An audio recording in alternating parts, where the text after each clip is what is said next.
Hi, my name's Aaron Espindola, And I'm Linda OJ. and welcome to another episode of the Next Gen Business Podcast. Let's go. The Next Gen Business Podcast is produced by the Small Business Community Network. Visit them online at www.sbcncanada.org.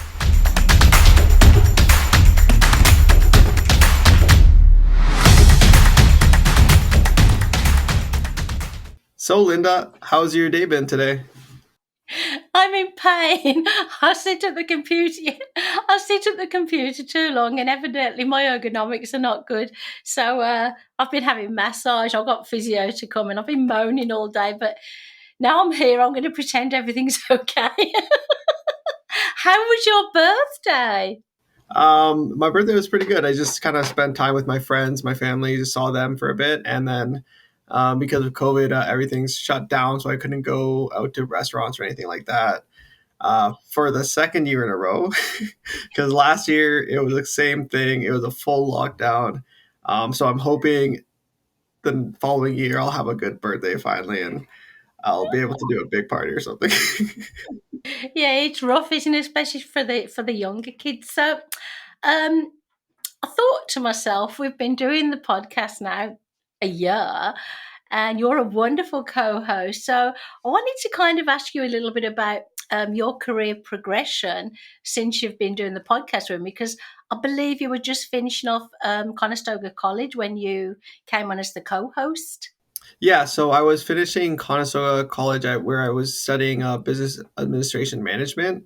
I more or less wanted to be my own boss and like have my own companies, which I still want to do. That's still the main objective that I want to do. However, I always found that I was kind of struggling to just have a stable income, and I didn't want it to fluctuate that much because in the summer I would do lawn mowing and landscaping and all that stuff, but then in the winter I didn't really have much to do. So I was getting to the point where I needed to start looking to get like a full time job. And I decided that my best option would be working in the banking industry. Ah, so you're going to be rich, and then you'll be able to take me out to dinner when COVID's over. So you like financial kind of stuff? I mean, I hate that. What is it you like about working in a bank? So I started off like I didn't really know anything about banking. I had a business like advanced diploma, and we learned about financing, accounting, and economics and all that. But I didn't really have like a big interest in banking. But I did know that it was a really like one of the most profitable industries in the world, and that was one of my like goals was that I want to become a millionaire. So I'm like, what industry can I continue like grow in and make a lot of money? So I decided that I would look into the banking, and they have a lot of posting for entry level banking jobs, which would be the people at the front. They're called like customer service representatives, or yeah, I think usually they're just called customer service representatives, and you'd handle like the day to day business activity with like customers and the bank. I was really nervous at first because I just always thought it was a very like intense job, and not that it's not intense or anything, but it was definitely I shouldn't have been as scared as I was. I was just thinking in my head like, oh, what if I mess up when I count, or like, what if someone wants like weird denominations? What if I like, how do I count that? And I just made it into something that it wasn't. And then working the job, I've been working there for 3 months full time. It's a lot easier than I thought, and just counting like it's kind of muscle memory. You just remember the numbers. Um, and yeah, I definitely got really scared about it in the beginning, and that's something that I overcame. I think it's wonderful. Yeah, I think it's wonderful you're admitting that though, because a lot of people wouldn't admit it. And also, I think it's quite normal. Don't you think it's normal to feel scared? Your first kind of real job after leaving, college after graduating, and counting money. One of my crappy jobs before I started my own business was working in a shoe store. And in those days, even though I didn't know much about accounting, I knew that you're supposed to have 2 people on the cash in case there's a problem. But they were very naughty at that store and just used well, not so much 2 people on the cash, but like if 2 people are on the cash, then you have to count the till and the other person goes on. But it's like this in the banking, I don't know. So that basically, if I've made a mistake with counting the cash out to customers and stuff, it'll be my fault. And if the other one, do you get where I'm coming from? And they says, no, we haven't got time today. So lots of different people, me included, will go on the cash. And I used to be very stubborn and say, no, I don't think I messed up because so many people have been on the cash. And also, it's good to have 2 people checking, isn't it, did you have to have anybody standing over you when you first started to make sure you didn't make any mistakes, like, counting the cash and stuff? So usually the mistakes, I guess counting isn't really one of the big mistakes that people make. So when I first started the job, it takes people usually like a month for them to like really grasp everything that they have to do. And it usually takes people like 3 weeks for them to be by themselves. But I started my job and like within the week I was already by myself. They put me just working by myself. So my manager was like really surprised that happened. And the other teller that was there for 40 years, she's like, that's really quick and like, good job. So it's not like the counting is also like, I thought it was a very big part of like, I guess being like working at a bank, especially if you're working at like a consumer bank or public bank. But it's all like automated now and there's machines that count it for you. So even though you count, you can make a mistake and the machine will tell you that you made a mistake. The hard part is like going back into the electronic journal and correcting it. But I always found that like I don't know how to do that much error corrections because I don't make a lot of mistakes. I know it sounds like I just don't make mistakes, but it's because I always triple check every single thing that I do. And a lot of people, when like that's just my personality, I triple check all the time, which is really good when you work at a bank because there's so many different mistakes you can make, and you have to just make sure that you're doing the right thing. Because then if you're paying like a credit card company a lot of money and they're not going to want to give the money back if you make that mistake and then the customer's like out of money and you get into a lot of trouble. But there's a lot of mistakes that could happen. I've never made any big mistakes, thankfully, knocking on wood. Um, but the one thing I've found that it just gives you a really good understanding about how the banking industry works, the benefits. So if anyone is ever thinking about possibly like they don't know what they want to do or like they just are taking a generic degree, going into banking just helps you get like a good job to start off with, and then you could branch off to anything you want because it's a really good thing to have on your resume. It's so that's what I would tell the people. If you're looking to get a job that even if it's not anything crazy official, just go into banking because I see a lot of kids my age, they're like doing other jobs that they don't like, and that's not really going to help their resume or help them get another job. And I think banking, from what I've seen, it's really good. And if you're working 8 hours a day, 5 days a week, or even 6 days a week, and you don't enjoy your job, I mean, I had to work my 3 or 4 jobs because I was trying to keep the home fires burning, but I escaped them. What I've taken from your explanation of how you triple check and how you caught on quickly, do you think that's because you've got good listening skills? Because I would have thought you've got to listen very well when they're first telling you what to do. I feel like it's because I'm not shy to ask questions because a lot of people, what they'll do is they'll say yes and they won't actually understand what they're going to do. So not knowing what you're going to do. And then if you make a mistake, then you're like, I don't know how to fix it because I don't know what happened. So for me, I asked a lot of questions and I had a really good trainer. She was very experienced and she knew exactly what she was doing. So she explained everything to me and I knew like everything, like I knew why we were doing what we were doing and why we would correct things the way we would. So understanding like an overall like grasp of why it is what we do helped a lot. And it really did help that I'm the only technically full-time CSR in our market. Well, in Guelph, all the other ones are part-time or they're in school. There's not a lot of people that want to like do that as a full-time job, but it's a really good way to get into the bank because if my personal banker and I were talking, and he said that a lot of people that are having the high end jobs, like in the actual in corporate, like in the actual big building in Toronto, a lot of their LinkedIn profiles will say like CSR or like personal banker, which are entry level or secondary level like jobs that they start off and they decide if they want to be in it or not. So I hear that you are doing so well. You're now studying for a certain exam, which will take you up a level or two. Yeah, so the exam I'm studying for is like my mutual funds license, which is provided by I think CSE or IFSC, which regulate all like the mutual fund dealers or representatives in I think Ontario, and then there's Canada as well. But the one thing I found interesting is like you don't have to have a post secondary education really to do that.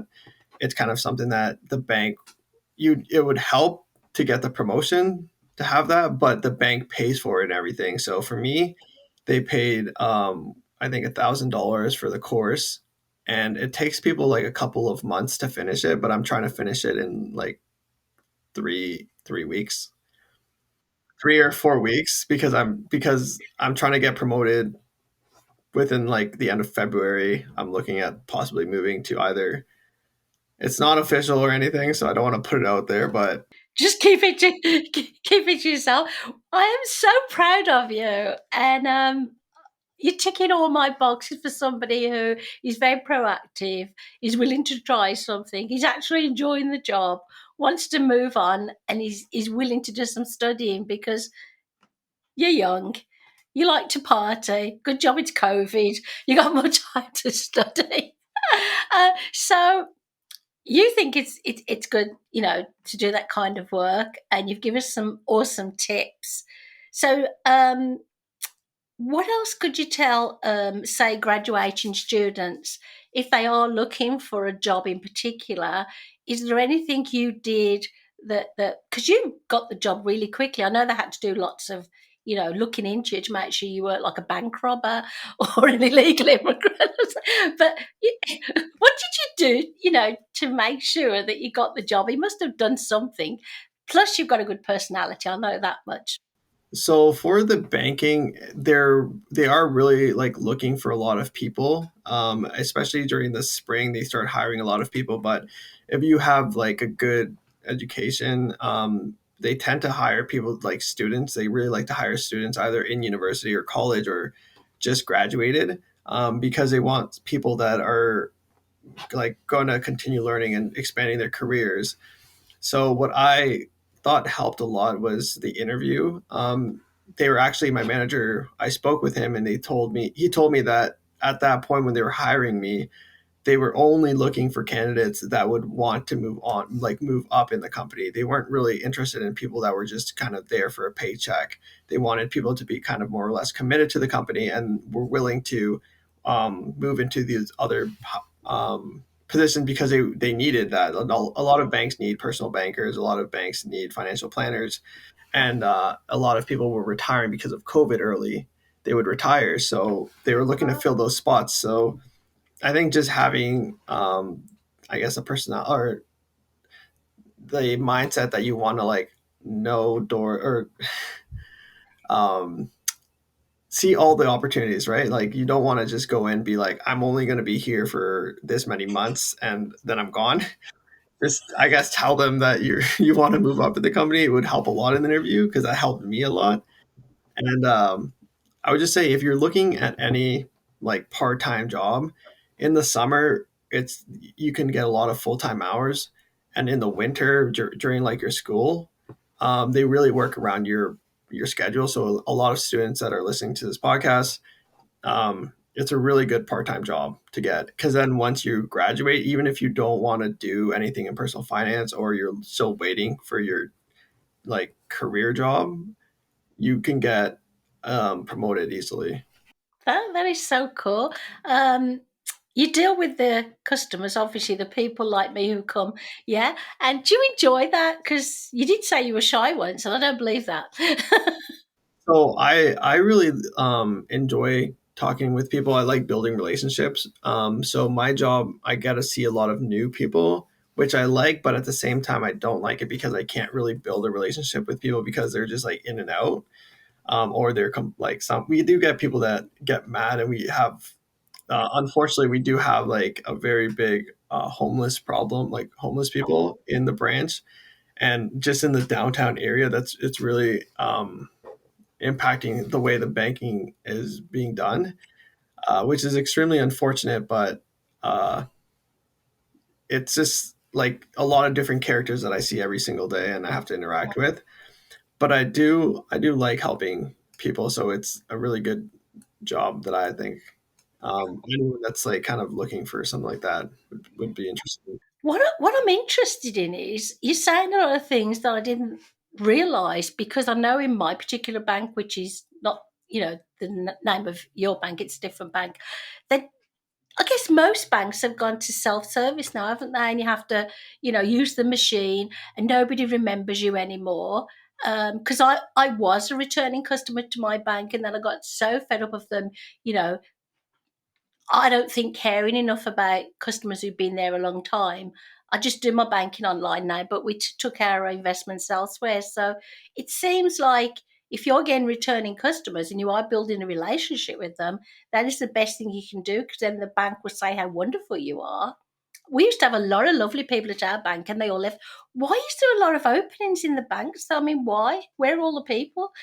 So I think a lot of people, like for my in my position, there's a lot of people aren't really, from what I've heard in the news and from what I've seen, a lot of people aren't as interested in finance as they used to be. They're kind of doing more arts programs, or um, I guess like more science programs. I, I'm not sure. Yeah, I'm not sure about that part, but all I know is that there's not enough of people going into banking right now, and they need to hire people because people like the older employees are retiring. So from what I've heard is that there's a big in the market, the bankers, credit unions, they're all competing for the same um, people that are graduating. So they're getting paid really, like they're getting paid well, and a lot of people jump between one bank to another to get raises and stuff. I'd like to see you jump, Aaron. I'd like you to see you jump from one bank to another. But actually, my brother, because I told my manager when I was getting my promotion, I'm like, oh, I'd be interested. Like my brother may be interested to like move into like that same position in Cambridge, or um, and my manager's like, oh, what bank does he work for? And I'm like, this bank, and he's like, you know what? Let me talk to my district manager because I think we could offer him a job. Is that your twin brother? Yeah. Oh, that will confuse people. They'll go, So he's working at the other bank now. oh, he's working at the... Oh, that's amazing, isn't it? I bet your parents are so proud of you. Yeah, I think it's a really good like I like to just call it like an entry level job, because then you can upgrade to a lot, like the other jobs that you can possibly get from the bank are, they pay really really well. So the entry level ones are kind of easier to get into, and it's actually, so you get like preferred mortgages, you get lower interest rates, you get approved on pretty much anything that you want to apply for. And for like, especially as like a young person that just started their schooling or just finished their schooling and they have debt, getting a job at a bank is, as a part-time job, you just get so many perks, and like you get full benefits, which a lot of jobs don't offer that if you're part-time. Well, I'm very, very proud of you. You've got the personality, you've got the brain. So for our listeners, no, you don't have to work in the financial industry, but if there's a lot of openings and you are a bit interested, I think it's a great idea. If not, I would advise getting a job you enjoy, because if not, you're going to be there again. They did some research about people your age, and it says that you don't often, not just you, but you don't often stay in the same job for long. I find that in the IT industry, they keep hopping along to different places for more money. And I think eventually that will just all fall down, and they'll be just desperate for a job. Because let's say your job is being loyal to you, I think you should give some loyalty back, which you're doing. That's been so interesting catching up with you, Erin. I'm so happy that you're back tonight, and I hope maybe you can enjoy a bit of a birthday again now. Some of the restaurants and bars are open, and your words of wisdom always amaze me because I'm going to be honest. People who network, who are your age, sometimes are too either laid back or shy to ask questions. And you've said ask questions. It's the best thing you did. So thanks for sharing that with us. It's amazing. No problem. Yeah, and honestly, it's kind of like sometimes you feel a little weird asking questions, especially you're like, oh, they might think I'm dumb or something. But then if you actually understand, like for me, I if I understand the concept behind it, then I'm really good at like remembering it. Whereas if I don't ask a question, then I'll know how to do that specific thing. But then if anything else changes that's not normal, then I'll be like, I don't know what to do. And ask a question. I've never liked financial stuff or maths or anything. I was terrible. I never learnt I don't really do it over a times table. So, I don't know, 7 times 7 is whatever. I was so lazy. But anyhow, I did graduate high school in England. But when I went to work at the shoe store, the debit machine, I'd never used one as an employee before. And the manager wanted to stand over me while I practiced. And I said, I'd rather you tell me what to do and then you disappear because I get nervous when somebody's watching me. And then, I caught on really quickly. I love asking questions, but if somebody's standing over me, then I'll make a big mess, I guess everybody's different. Made me all nervous. But then I got really good at it.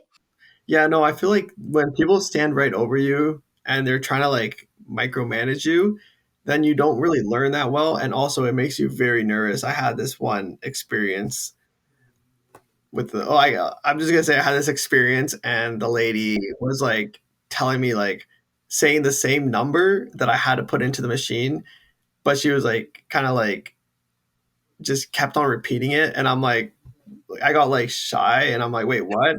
And it was my coworker, and she kept on saying it, and I'm just there like, I'm listening to what you're saying, but I'm not understanding it because I'm already so flustered right now and shy that like you could be saying like one, and I wouldn't be able to. I would be like, what's that number? Like people can make you really flustered if they do that. So it's good to have some patience if you're training someone new. Oh, I love the fact that you're so open and transparent because a lot of people listening and watching our podcast, must be going through the same nerves that I've gone through and you went through and thinking, oh, it's okay to say you're nervous. It's okay to ask questions. Unfortunately, I've got to let you go off and maybe enjoy a bit of birthday unless you're going to be studying. So it is goodbye from me. And it's going to be goodbye for me and anyone that is watching. Just make sure to hit that subscribe button and like and share this with your friends and family. Also, make sure to follow our Instagram page, the Next Gen Business Podcast. And if you ever want to be on the show or a guest, just send us a DM on Instagram, or you can just send us a message on our website and we will get back to you as soon as possible. Thank you for listening. Goodbye. Thanks for listening. Check us out at www.nextgenbusinesspodcast.com.